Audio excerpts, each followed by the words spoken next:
Quarter two. Here we go. Teeth in the hand. Teeth in the hand is not quarter two. No. Oh, yeah, it is. It is.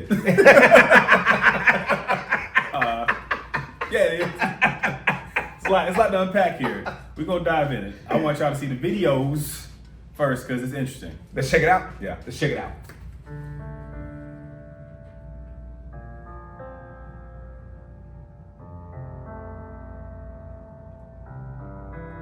Music's putting me to sleep.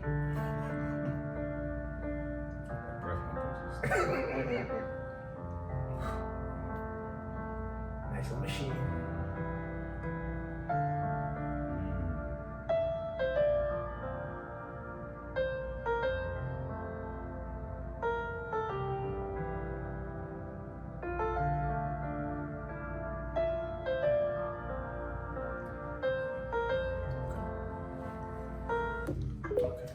Oh my God. You're still awake. That music was knocking me out, Doc. Yeah, It was knocking me out. It was Yeah, knocking me out. set the tone because I can only imagine what it smells like in that mouth and in that room. Right, that mouth was egregious.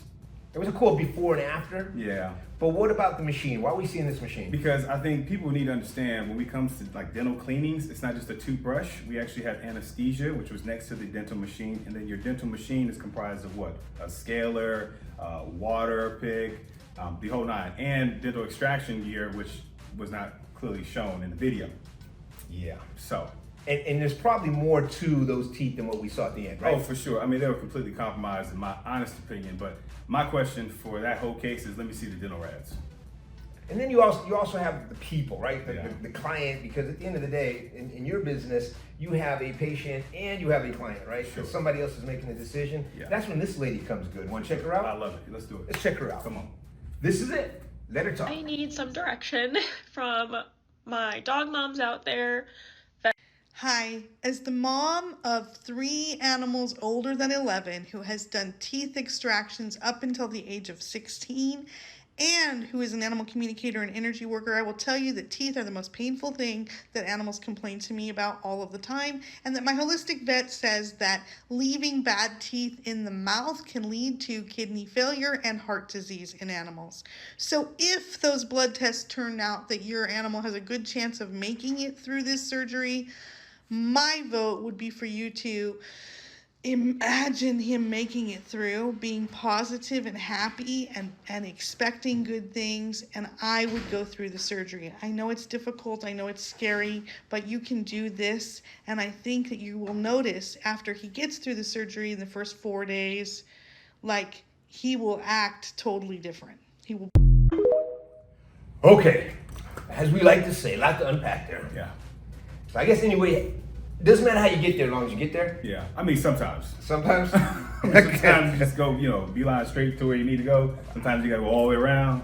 Because she's an animal communicator. I'm old, so like I'm old school. So like, I take it. I mean, whatever makes you relate to the situation, because it is there. how does she know it's the animal talking and not the dead people behind her?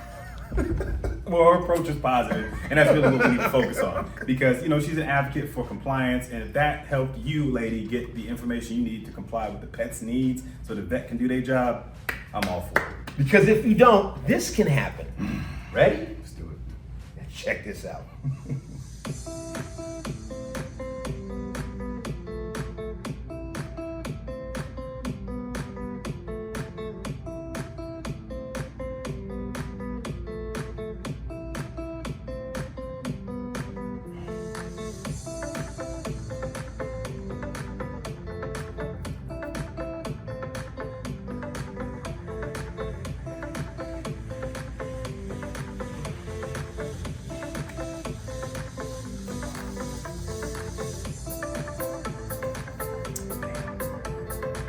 Ooh. See, when you're not compliant, That's what happens. Actually, they were compliant. It just took them a long time to get a compliant. real long time, a whole mouthful of teeth before they got compliant. Whole grill gone. That's a gangster grill. That's what you call a gangster grill. But you could visibly see the teeth shifting in the dog's mouth, Yeah, right? and teeth aren't supposed to move like interchangeable parts at all. But how does it get to that bad? Neglect. Turn the light off and say it don't exist. Then years go by, a decade or more, and now the dog's finally showing you obvious signs that you can't ignore because I'm having difficulty eating, painful mouth, don't touch my face. These are all clinical signs say you should have been helping me, but damn it, we're here now, so please do something. If the breath didn't signify that enough, because I know you probably mute to that too. But my thing is the client, right? Again, back to that point there, the client, right? Because somebody has to say okay, the dog ain't gonna say okay. Mm-hmm. And I know as a pet owner, we're gonna look at the dog and go, well, how are they gonna eat if they don't have no teeth?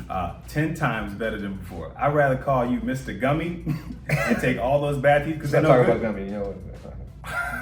No gummies. You're gumming it 360 all the way around the mouth. I mean, I'll take that, but at least you have a non-painful, healthier mouth that I can just use a hard palate to try to get this food down without the pain. Dang, you know what I think? I think it's time for a gym. Time for a gym. Gym it Okay, up. this is a big one, guys.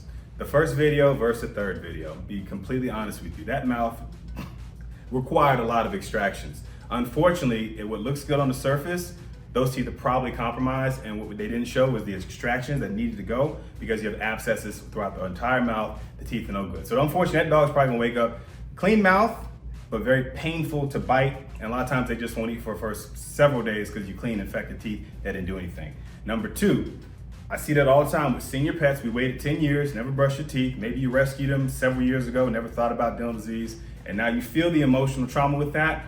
And it puts the veterinarian between a rock and a hard place because we understand the dog's older, you're worried about anesthesia risk, but don't forget, that lady mentioned a lot of things. You're compromising your kidney function, liver function, heart disease, all comes with that. So if you're gonna do that, for best advice, please do your blood work, get your x-rays done to check that heart to make sure it's not heart disease or clinical signs showing an enlarged heart. These are complications that will make your baby at higher risk for the dental anesthetic procedure. And number three, if you're gonna do it, pay to play. You just got to do it. Remove those teeth. The dog hasn't had any dental care in a decade or so or more, and now it's time to remove those teeth. Just do it. It is going to cost, but you have a totaled vehicle, and the dog can still live and thrive once you remove the problems, which are the roots of the teeth, and they got to go.